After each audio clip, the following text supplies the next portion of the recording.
एक पोरांनो लक्षात ठेवा, पुष्पामध्ये झुकेगा नाही साला म्हणणारा तो पुष्पा तुमचा आदर्श असेल का नाही मला माहिती नाही, पण वयाच्या 32व्या वर्षी डोक्याच्या केसापासून पायाच्या नखापर्यंत डोळ्यातले एक एक भुबुळ ज्या राजानं काढून रक्ताचा अभिषेक या मातीला घातला आणि औरंगजेबासमोर उभारून झुकेगा नाही साला म्हणत औरंगजेबाला स्वतःची औकात दाखवली, तो सर्जा संभाजी राजा आपला आदर्श असला पाहिजे. खरं तर आजच्या कार्यक्रमाला मोठ्या संख्येत उपस्थित असणारे आमचे बंधूंनो आणि बंधूंच्या भगिनींनो, या कार्यक्रमासाठी आपण सर्वजण वेळात वेळ काढून उपस्थित राहिलात त्याबद्दल सर्व विद्यार्थी विद्यार्थिनी आणि शिक्षकांचं मनापासून आभार व्यक्त करतो. पहिल्यांदा सांगतो, तुमच्यासाठी 200 किलोमीटरचं अंतर पार करून आलोय. टाळ्या वाजवल्या तर मनापासून वाजवायच्या, उघड टिकल्या वाजवल्या म्हणून टाळ्या वाजवायच्या नाही त्या. कारण तुमच्या सगळ्यांच्या टाळ्यांची दाद हीच सुदर्शन शिंदेची जायदाद आहे. खरं तर फार कमी प्रमाणात असे महोत्सव आपल्या शाळांमध्ये आपल्या देशामध्ये साजरे केले जातात. यातूनच उद्याचा भारत घडणार आहे, यातूनच उद्याची पिढी घडणार आहे.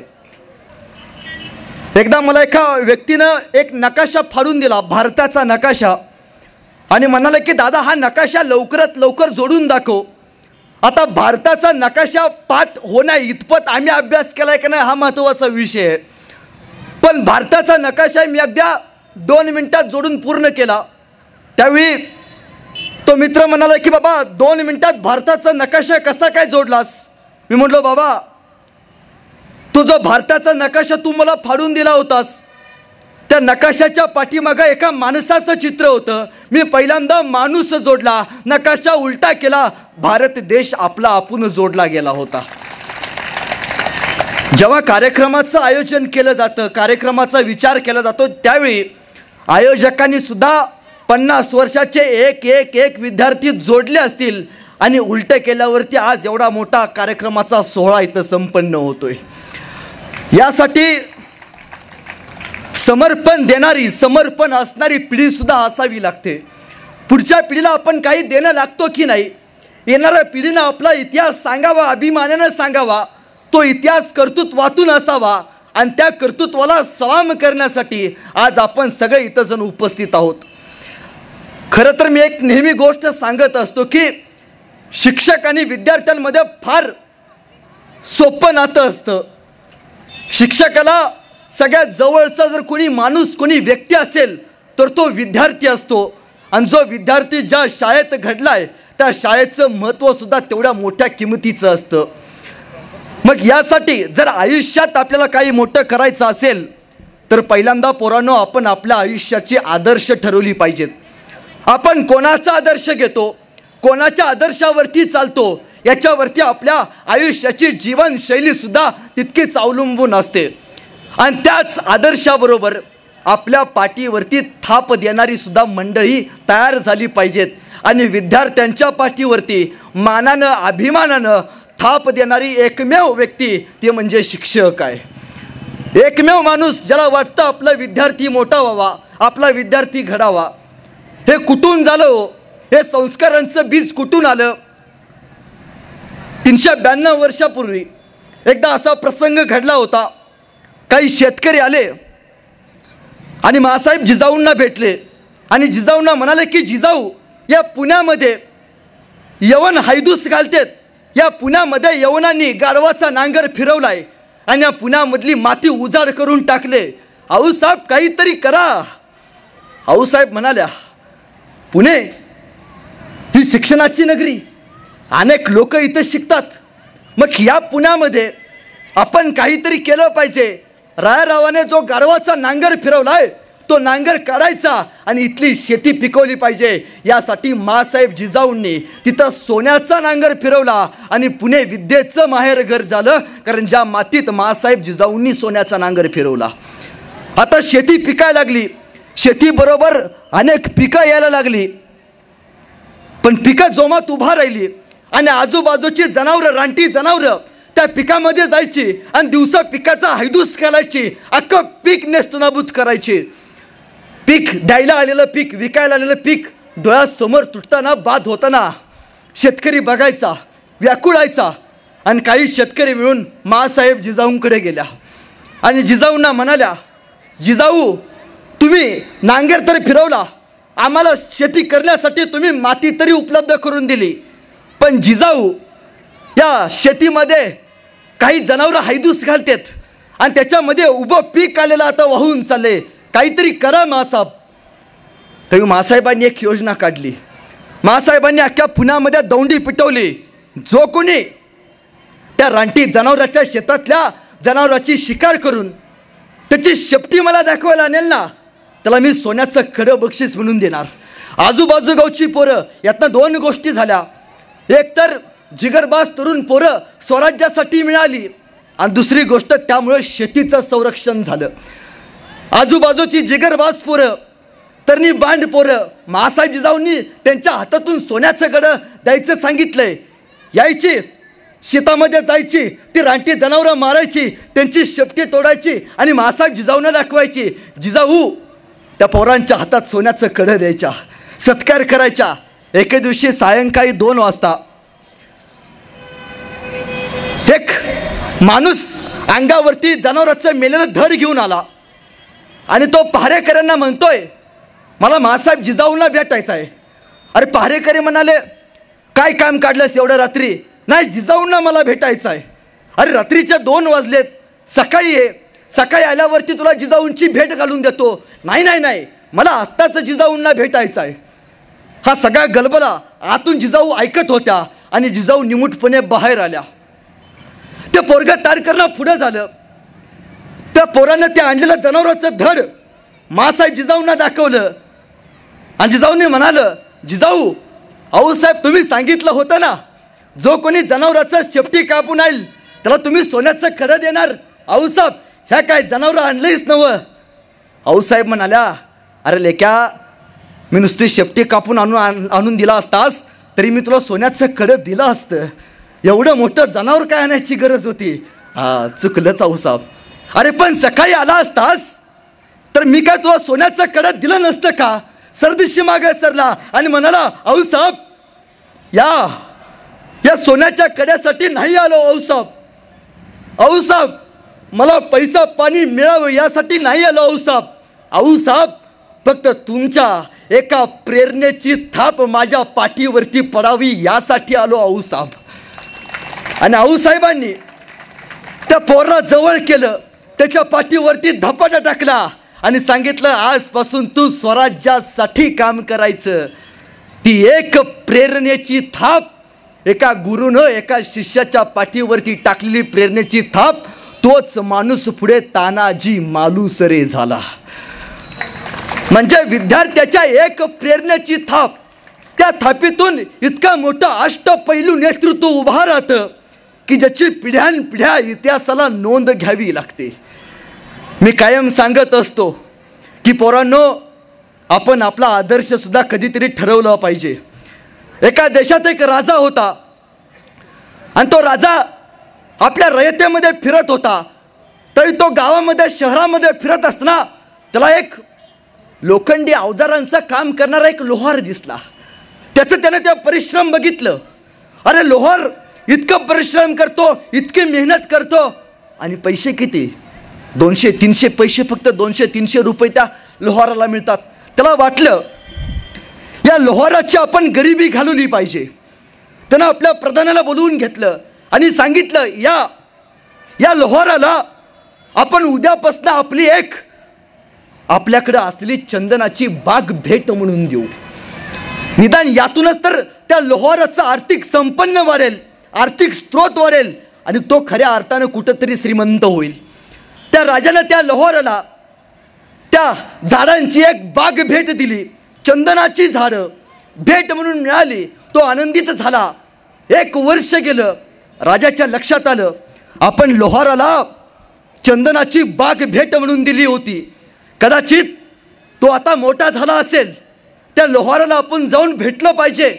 त्या राजानं आपल्या प्रधानाला घेतलं आणि त्या लोहाराकडे जायला निघाला. तो लोहार जवळ गेल्यावरती अखंड बाग राजानं बघितली. निम्मी बाग सगळी भयावस्थ झाली होती. जवळ गेला तर या लोहारानं चंदनाच्या बागेच्या बरोबर मध्ये भट्टी बसवली होती. राजाने जाऊन विचारलं, अरे काय केलं त्या चंदनाच्या बागेचं? हा महाराज, तुम्ही चंदनाची बाग भेट म्हणून दिली. अपूर्वी लाकडं कुठं मिळतात मी म्हणला. लाकडं मिळणं लय मुश्किल. आता जरा बरं झालंय, चंदनाची बाग दिल्यापासून एक एक लाकूड काढतो चंदनाचं आणि या भट्टीत तापतो. या भट्टीची आग लागते आणि यातनं 200-300 रुपयाची माझं साहित्य घडतं. राजानं डोक्याला हात लावला. राजानं सांगितलं प्रधानाला, जा चंदन विकत घेणाऱ्या व्यापाऱ्याला बोलव. चंदन विकत घेणाऱ्या व्यापाऱ्याला प्रधानानं बोलवलं आणि राजा म्हणतो, हे लाकूड चंदनाचं लाकूड, बाबा सांग या लाकडाची किंमत किती होईल? व्यापारी म्हणाला, महाराज या लाकडाची किंमत 2 लाख रुपये होईल. लोहारानं डोक्याला हात लावला. 2 लाख रुपयाची लाकडं मी जाळून त्याच्यावरती 300 रुपयाची भांडी तयार केली आणि त्यांची राख केली. एकमेव कारण त्या चंदनाचं मोल त्या लोहाराला कळालं नव्हतं. पोरांनो, न्यू इंग्लिश स्कूल आणि न्यू इंग्लिश PU कॉलेज ही चंदनाची बाग आहे आणि या बागेमध्ये जो चांगल्या अर्थानं स्वतःचं मोल करून घेईल त्या विद्यार्थ्याचं चंदन झाल्याशिवाय राहणार नाही, याची आपण कायम अपेक्षा घेतली पाहिजे. खरं तर याच संस्कारातून पिढ्यांचं मोल देण्याचं महत्त्व घडतं. मी नेहमी सांगत असतो की आपला आदर्श कोण आहे. एखाद्या पोरला विचारलं की बाबा तुझा आदर्श कोण आहे, पोरगं लगी म्हणतंय शाहरुख खान माझा आदर्श आहे. एखाद्या पोरला विचारलं बाबा तुझा आदर्श कोण आहे, लगेच म्हणतोय सलमान खान माझा आदर्श आहे. आता तर विचारल्यावरती 2 वर्षाची पोरं सुद्धा म्हणते झुकेगा नाही साला. म्हणजे मला कायम प्रश्न पडतो. मध्यंतरी पुष्पा 2 नावाचा पिक्चर येऊन गेला. देशभरातली थिएटर 1 महिन्यासाठी बुक झाली. आमची पोरं थिएटर आता पिक्चर बघण्यासाठी, पुष्पा 2ला पाहण्यासाठी, त्या अल्लू अर्जुनला बघण्यासाठी गर्दी करू लागली. त्याचा झुकेगा नाही साला डायलॉग बघितल्यावरती आमच्या पोरांना बरं वाटायला लागलं. अरे पण जो व्यसन करायला तुम्हाला आम्हाला शिकवतो त्या पोरांचा आयडॉल आपण मानायला लागलो. पण एक पोरांनो लक्षात ठेवा, पुष्पामध्ये झुकेगा नाही साला म्हणणारा तो पुष्पा तुमचा आदर्श असेल का नाही मला माहिती नाही, पण वयाच्या 32व्या वर्षी डोक्याच्या केसापासून पायाच्या नखापर्यंत डोळ्यातले एक एक भुबुळ ज्या राजानं काढून रक्ताचा अभिषेक या मातीला घातला आणि औरंगजेबासमोर उभारून झुकेगा नाही साला म्हणत औरंगजेबाला स्वतःची औकात दाखवली, तो सर्जा संभाजी राजा आपला आदर्श असला पाहिजे.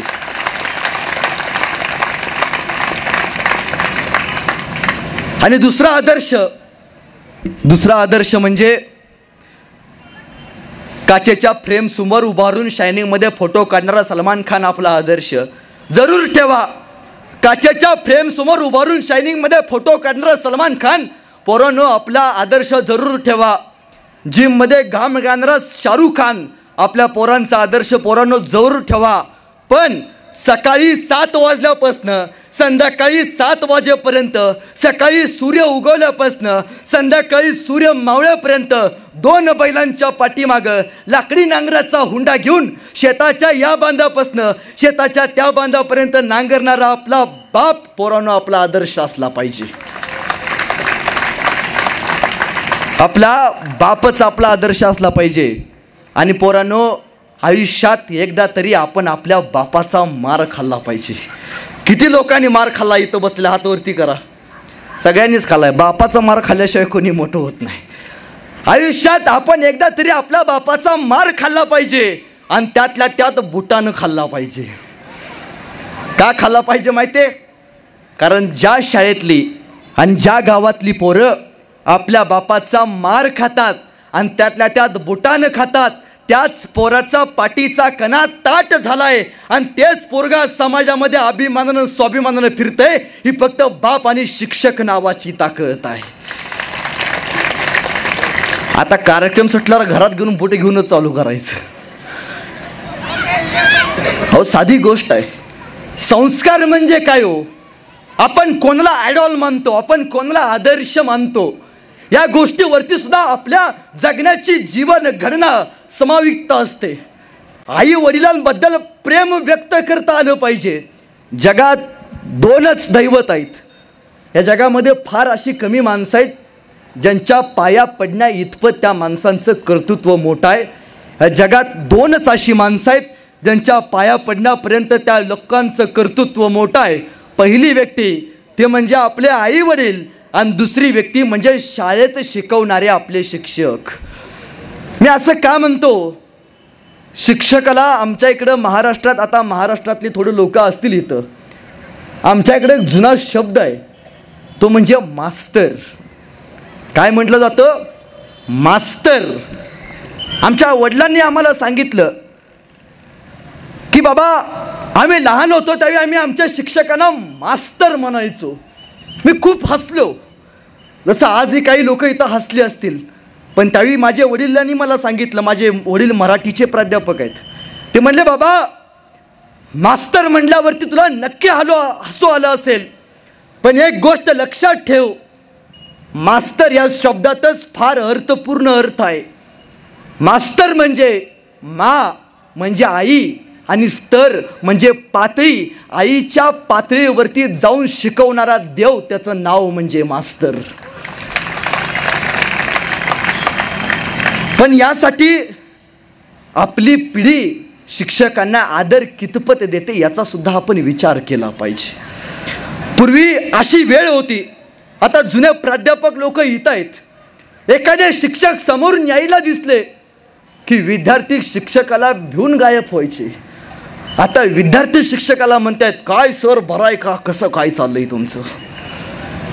याचा अर्थ गुरु आणि शिष्यातलं नातं कुठंतरी संपत आले. आपण आपल्या पुढच्या पिढीला काय देतो, आपण आपल्या पुढच्या पिढीला कुठला संस्कार देतो, यावरती सुद्धा आपल्या अनेक गोष्टी अवलंबून असतात. मी नेहमी काही गोष्टी सांगत असतो की शिक्षकांनी यातनं काय शिकावं. तर अनेक शिक्षक म्हणतात की बाबा शिक्षक पेशात फारसं काही आता उरलं नाही. शिक्षक D.Ed B.Ed कॉलेजचे सगळे आता बंद पडत आलेत. एखाद्या पोरला विचारलं तुला काय व्हायचं आहे, तर ते पोरगं लगे म्हणतं मला डॉक्टर व्हायचं आहे. एखाद्या पोरला विचारलं तुला काय व्हायचं आहे, पोरगं लगे म्हणतं मला इंजिनियर व्हायचं आहे. काही पोरला विचारा, एकही पोरगा म्हणणार नाही मला शिक्षक व्हायचं आहे. पुढची पिढी घडावी असं आम्हाला का वाटत नाही, तर यासाठी या देशातले काही शिक्षक सुद्धा तेवढेच जबाबदार आहेत. याची आपण गोष्ट लक्षात घेतली पाहिजे. मी नेहमी सांगत असतो, आमच्याकडं पर्यावरणाचा एक क्लास होता आणि सरांनी आम्हाला एक प्रोजेक्ट दिला होता की बाबा स्वच्छता कशी राखावी हे लहान पोरांपर्यंत तू समजावून ये. मी प्रत्येक ठिकाणी जायचं, स्वच्छता कशी राखावी, नीटनेटकं कसं राहावं याचं सुविचार लिहायचो आणि त्या विद्यार्थ्यांना समजावून सांगायचो. एका शाळेत अशाच एक मॅडम होत्या आणि पहिलीचा वर्ग होता. मॅडमांनी सांगितलं की बाबा सरांनी येऊन सांगितलंय की जेवणाच्या नंतर किंवा जेवणाच्या पूर्वी आपण हात धुतला पाहिजे आणि हात धुतल्यानंतर आपण जेवायला बसलं पाहिजे. वर्गातली सगळी पोरं हात धुवायची आणि मग जेवायला बसायचे. पण एक बेनं असं होतं जे बिन हात धुता जेवायला बसत होतं. आता शिक्षक जो कच्चा विद्यार्थी तिथंच त्यांची नजर जाणार. शिक्षकांनी हे बघितलं आणि शिक्षकांनी त्या पोरला सांगितलं की बाबा हात धो आणि मग जेवायला बस. पण पोरगं बेंडल, ते परत बिन हात धुता जेवायला बसायचं. दोनदा तीनदा सांगितलं पण ते पोरगं शिकलं. ते पोरगं हात धुवायला लागलं आणि हात धुवून आपला वल्ला हात मॅडमच्या पदराला पुसायला लागलं, मग जेवायला बसायला लागलं. मॅडम म्हटली हे धुत नव्हतं बरं होतं, डबल पिडा लागली माझ्या मागं. काही वेळ असं झाला, मी एके दिवशी मॅडमला विचारलं उपक्रम कसा चालू आहे. मॅडम म्हणाल्या तुम्ही सांगितलं सगळी पोरं योग्य रीतीने रोज येतात, हात धुतात, जेवायला बसतात, पण एक जे ऐकत नव्हतं ते हात धुते, पण सर हात माझ्या पदराला धुते मग जेवायला बसते. तुम्ही या पोराची माहिती काढा. मला प्रश्न पडला, हा इथं वर्गात मॅडमच्या पदराला हात धुतून जेवायला बसतो, घरात काय करत असेल याची चौकशी करण्यासाठी मी त्याच्या घरी गेलो आणि त्याच्या वडिलांना विचारलं, त्याच्या आईला विचारलं, का हो या पोराच्या मॅडम अशा म्हणतात, हे हात धुतय पण मॅडमच्या पदराला हात पुसते मग जेवायला बसते, हे घरात काय करते पोरग. ते म्हणला, सर तुम्ही मॅडमनी हे सगळं शिकवल्यापासनं जेवणाच्या अगोदर हात धुवायचं आणि मग जेवायला बसायचं. माझं पोरग एवढं हुशार झालं, माझं पोरग मला येऊन सांगतं, आई जेवणाच्या अगोदर हात धुवायचा बरं का आणि मग जेवायला बसायचं. माझं पोरग माझ्या पदराला हात धुतय, मी शेतात काम करणारी एक माऊली आहे सर, पण सर मी पहिल्या शेतात जाताना पदर अशी खावायची. माझं पोरग मला सांगतंय, आई पदर असा नाही खावायचा बरं का, आमच्या मॅडम जशा इथं पिन लावतात ना तशी पिन लावून पदर करायचा बरं का. अहो सर मी पूर्वी बुचडा घालायची डोक्यात आणि एक फूल लावायची जायची. मला माझं पोरग सांगतं, आई माझी मॅडम जशी वेणी करते ना तशी वेणी करायची मगच जायचं बरं का. मी परत आलो, त्या मॅडमला भेटलो आणि मॅडमला म्हणालो, मॅडम तुम्ही खूप भाग्यवान आहात, कारण त्या पोरानं घरात गेल्यावरती स्वतःच्या आईमध्ये त्याची बाई बघितली आणि वर्गात आल्यावरती तुमच्यामध्ये त्यानं स्वतःची आई बघितली. म्हणजे संस्कारांचं बीज कुठून येतं, तर संस्कारांचं बीज स्वतःच्या घडवणुकीतून, स्वतःच्या समर्पणातून येतं. पण संस्कार कितपत घ्यावा, शिक्षण कितपत घ्यावं याचा सुद्धा आपण विचार केला पाहिजे. आमची पोरं शिकली, आमची पोरं सर मोठी झाली, देशभरात मोठी झाली, फिरायला लागली, पण आजपर्यंत आमची पोरं जी बाहेरच्या देशात शिकायला गेली त्या पोरांनी या देशाकडे कधी फिरून बघितलंच नाही हो. पण 50 वर्षानंतर सुद्धा या शाळेचा विद्यार्थी आपल्या शाळेला मजबूत करण्यासाठी फिरून बघतो, ही सगळ्यात मोठी वस्तुस्थिती आहे. हा सगळ्यात मोठा अभिमान आहे तुमचा आणि माझा.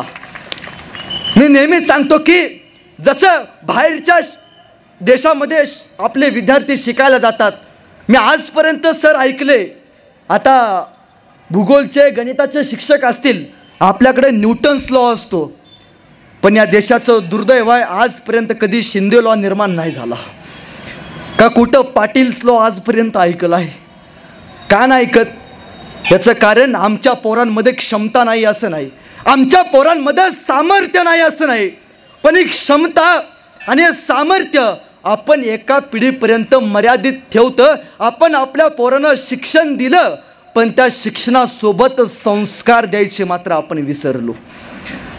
एके दिवशी नगरला मी कार्यक्रमाला गेलो होतो, एक शिक्षक मला भेटले, प्राध्यापक होते, रिटायर प्राध्यापक. सर म्हणाले, माझी दोन्ही मुलं अमेरिकेला आहेत. मी म्हटलो फार सुंदर, दोन्ही मुलं शिकली, तुम्ही अमेरिकेला पाठवली. हो सर. मग तुम्ही कुठं असता सध्या? मी सध्या वृद्धाश्रमात असतो. असं का झालं हो?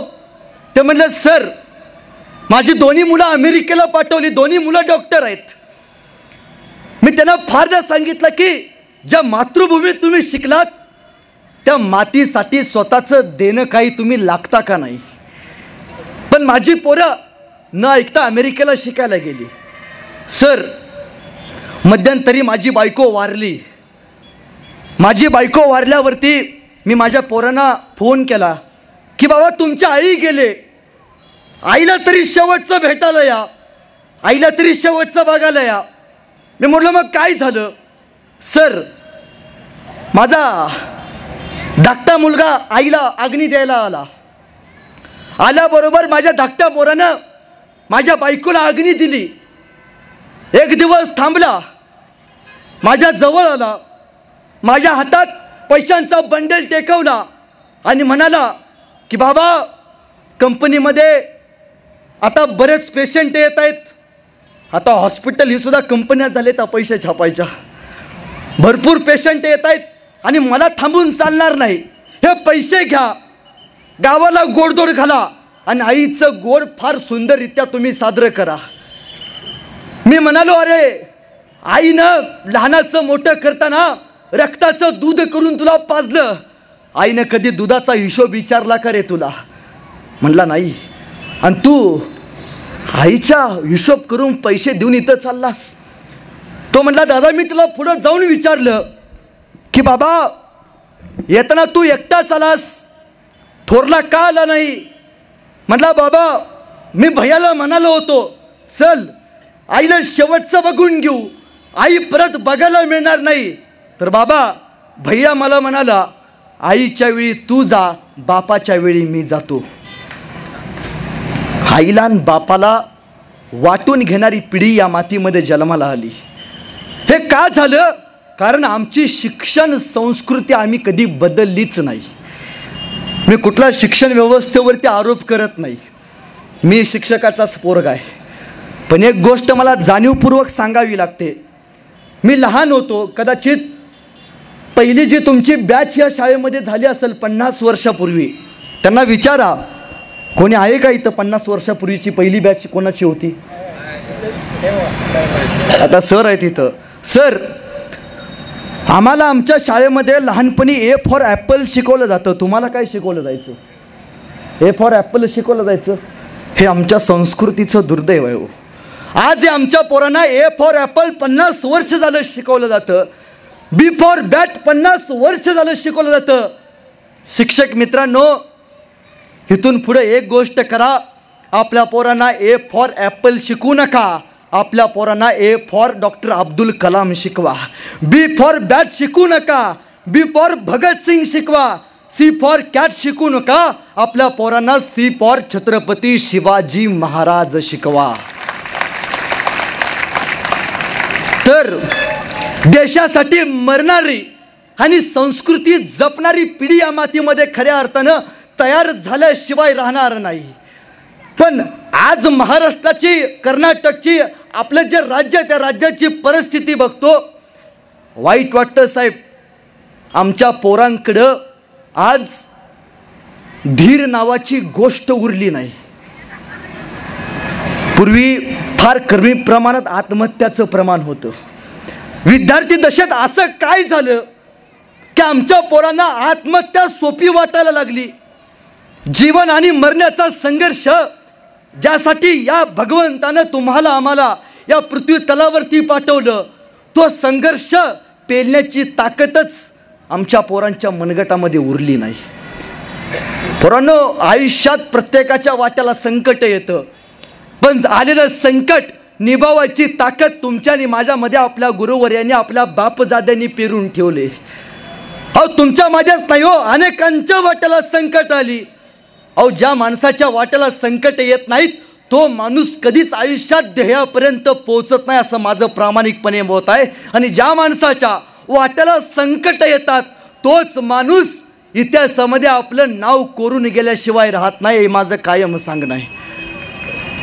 हो बघा ना, शिवाजी महाराजांना सुद्धा संकट आली की हो. मिर्झा राजे नावाचं संकट महाराजांच्या जिवंतपणे महाराजांच्या समोरून उभा राहिलं. मिर्झानं खुल्याम रेत छळली आणि संकट आल्यावरती महाराजांनी रडणं पसंत केलं का हो? का महाराज कुठं आत्महत्या करत बसले? महाराजांनी त्या संकटाचा मुकाबला करायचा ठरवला आणि महाराजांनी त्या मिर्झाला तह करायचा ठरवला आणि तहात मिर्झाला 23 किल्ले बहाल केले आणि महाराजांकडे फक्त 16 किल्ले उरले. किती किल्ले उरले? 16 किल्ले उरले. सगळं म्हटलं संपलं. आता काय या माणसाकडं? डोक्याची केस उपडून घेईल. आयुष्यभर जे कमावलं एका क्षणात गमावून बसलाय हा माणूस. बराच वेळ महाराज शांत राहिले. तुम्हाला कधी प्रश्न पडतो आपण पोरांनो काय शिकलं पाहिजे आयुष्यात? आयुष्यात आपण धीर आणि संयम शिकला पाहिजे.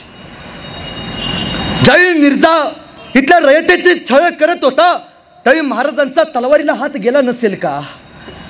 ज्यावेळी अफजल खान मूर्त्या फोडत होता त्यावेळी महाराजांचा हात तलवारीला गेला नसेल का? पण महाराज थांबले. शांत, संयम संयम संयम महाराजांनी दाखवला. आलेल्या संकटाला सामोरं जाण्यासाठी पोरांनी आपण संयम दाखवला पाहिजे. आणि तहात 16 किल्ले उरल्यावरती 9 वर्षांनी महाराजांचा राज्याभिषेक झाला. तहात फक्त किती किल्ले होते? 16 किल्ले. राज्याभिषेक शके नोंदाय, कधी वाचा. महाराजांकडे 365 किल्ल्यांचं साम्राज्य. 9 वर्षात 365. राखेतून भरारी कसं घ्यायची अखंड देशाला फक्त राजांनी शिकवलं. तो राजा तुमचा माझा शिवाजी राजा. त्या राजाला आपण आपला प्रेरणास्त्रोत, आपला गुरु मानला पाहिजे, आपला शिक्षक मानला पाहिजे. मग आज आमच्या पोरांनी काय शिकलं पाहिजे? आपण त्याच मातीत जन्माला आलोत. या मातीला काय म्हटलं जातं? राखड देशा, कणखर देशा. भारत देशा हा देश कसा आहे? राखट आहे, कणखर आहे. इथली पिढीसुद्धा कणखर असली पाहिजे. खरं तर माझं कायम शिक्षकांना सांगणं आहे, आमच्या पोरांच्या अंगामध्ये ताकद नाही असं नाही. आता पालकवर्गसुद्धा असतील, आमच्या पोरांच्या अंगामध्ये धाडस नाही असं नाही, पण आम्ही आमच्या पोरांच्या अंगामधलं धाडसच कमी केले. एखादं पोरग काय नवीन करायला चाललं, काय लगे म्हणते अंतरून पाहून पाय पसर, अंतरून पाहून पाय पसर. बेनो हातपाय खोडून खोडून मरून गेलं, पण आईनं आणि बापानं काय त्याला पोराला पाय काय पसरून दिले नाहीत. म्हणजे बघा ना, ज्यावेळी महाराज आग्र्याला झाले त्यावेळी महाराजांनी 9 वर्षाच्या संभाजी राजांना सोबत घेतलंय. भीती नाही, माहिती आहे वाटत की अडकल्यावरती मृत्यू होईल, पण भीती बाळगली नाही. आमची लोक भीतेत हो. आता आमच्या पोरांची सहल चालली की तुम्हाला पालक वर्ग लगेच म्हणत असतील, आई एखादी सांगते बाबा पोराला, बाबा मधल्या सीटवर बस. नाही, इष्टी पुढनं टुकली तरी माझं बेनं सुरक्षित, इष्टी मागणं टुकली तरी माझं बेनं सुरक्षित. माझं बेनं जगलं पाहिजे, मुतग्याची बाकीची मरणा तिका तिकडं. आपण स्वतःपुरती विचार करणारी झालो आणि आमची कमकुत मनगुट आम्ही या मातीमध्ये तयार केली. पूर्वी बघा ना, एक लहान बाळ असतं आणि ते रांगत रांगत कोपऱ्यात जातं. त्या लहान बाळाची आई जाते, त्याला धप्पट टाकते आणि सांगते बाबा त्या कोपऱ्यात जाऊ नको. त्या कोपऱ्यात काय असतो? भाऊ असतो, भाऊ. त्याला माघारी घेऊन येते. ते पोरग मुतगेचं, ते जरा रांगत रांगत परत कोपऱ्यात जातं. आई परत जाते, धपाट टाकते, अरे तुला सांगितलंय ना त्या कोपऱ्यात जाऊ नको. त्या कोपऱ्यात भाऊ असतो, परत माघारी घेऊन येते. पण पोरग लय हुशार, पोरग जरा चालायला शिकतं. ते परत परत चालत चालत त्या कोपऱ्यात जातं. आई परत जाते, 2-4 धपाट टाकते, अरे तुला सांगितलंय ना त्या कोपऱ्यात जाऊ नको. त्या कोपऱ्यात भाऊ असतो, त्याला माघारी घेऊन येते. पोरग थोडं मोठं होतं, परत त्या कोपऱ्यात जातं. आई परत जाते, 2-4 धपाट टाकते, अरे तुला सांगितलं ना त्या कोपऱ्यात जाऊ नको. त्या कोपऱ्यात भाऊ असतो. तो भाऊ जो आम्ही आमच्या पोरांच्या मनामध्ये बसवतो, ते पोरग पुढं 2 पोराचं बाप जरी झालं तरी त्या कोपऱ्यात जायला भीते. का? तर त्या कोपऱ्यात भाऊ असतो. हा भाऊ आपण आपल्या पोरांच्या मनामधनं काढला पाहिजे. हा भाऊ जो भीतीचा भाऊ आहे ना, हा भाऊ आमच्या पोरांच्या मनातनं काढून आपण आपल्या पोरांना लढण्यासाठी, येणाऱ्या संकटांना भिडण्यासाठी तयार केलं पाहिजे. आणि पोरांनो, मी तुमच्या वयाचा आहे का नाही मला माहिती नाही, पण या भावाचं एक वाक्य घेऊन जावा. आज आमच्या महाराष्ट्रातल्या 60% बापांच्या खांद्यावरती पोरांची प्रेत यायला लागलेत. समाज कुठेतरी हरवायला लागलाय. पोरांनो, आज आमच्या पोरांनी आत्महत्या करायची ठरवले. कारण काय आमच्या पोरांची? कोण सोडून गेली, घे कासरा कर आत्महत्या. कोण नाही म्हणली, घे कासरा कर आत्महत्या. आत्महत्या कर, कार्यक्रम सुटल्यानंतर कर, कासऱ्याचं पैसे माझ्या वतीने देतो देणगी म्हणून. पण मरताना एकदा तरी ज्या शिक्षकानं लहानाचं मोठं आपल्याला केले, त्या शिक्षकांना एकदा डोळं भरून बघ आणि त्यांची शिक्षा शिक. ज्या आई वडिलांनी आपल्याला मोठं केलंय, ज्या आईनं 9 महिने पोटात सांभाळून तुम्हाला जन्माला घातलंय, त्या आईला एकदा बघ आणि मग आत्महत्या कर. पोरांनो, आपलं आयुष्य स्टेटस ठेवण्यात चाललंय. पूर्वी बघा ना साहेब, आपल्या इथं शाळेला ग्रंथालय असेल, अनेक शिक्षक वर्ग आहेत. पूर्वीचे विद्यार्थी यायचे, सर शाळेतलं सोडा बरं का, दुसरं एखादं पुस्तक मला वाचायला द्या. ते आठवड्याभर न्यायचं पुस्तक वाचायचं, माघारी आणून द्यायचे. प्रामाणिकपणे सांगा, गेली 5 वर्षात किती पोरं तुम्हाला येऊन विचारतात शाळेतली आता की मला एखादं पुस्तक वाचायला द्या म्हणून? याचं कारण काय? याचं कारण आपल्या हातात आलेलं हे डबडं. आपलं आयुष्य, आपली बघण्याची दृष्टी ही 1 तास होती. या मोबाईलनं आपली बघण्याची दृष्टी क्षमता ही फक्त 30 सेकंदाच्या रील्सवरती आणली. आज आमच्या पोरांचा IQ हा फक्त 30 सेकंदाचा झाला आहे आणि त्याच्यावरती काही दिवसानं तो IQ 5 सेकंदाचा होईल. नाही आवडलं ढकलवर, नाही आवडलं ढकलवर. आमचं आयुष्य पोरांनो स्टेटस ठेवण्यात घालवू नका. आयुष्य स्वतःचं असं घडवा की पोरांनो तुमचं स्टेटस लोकांनी ठेवलं पाहिजे. 392 वर्षापूर्वी या हिंदुस्थानाच्या मातीमध्ये असा एक राजा होऊन गेला ज्या राजानं स्वतःचा स्टेटस निर्माण केला. 392 वर्ष झाली. आज इथली माणसं स्वतःच्या स्टेटसला त्या माणसाचा स्टेटस ठेवतात. The name of Chhatrapati Shivaji Maharaj.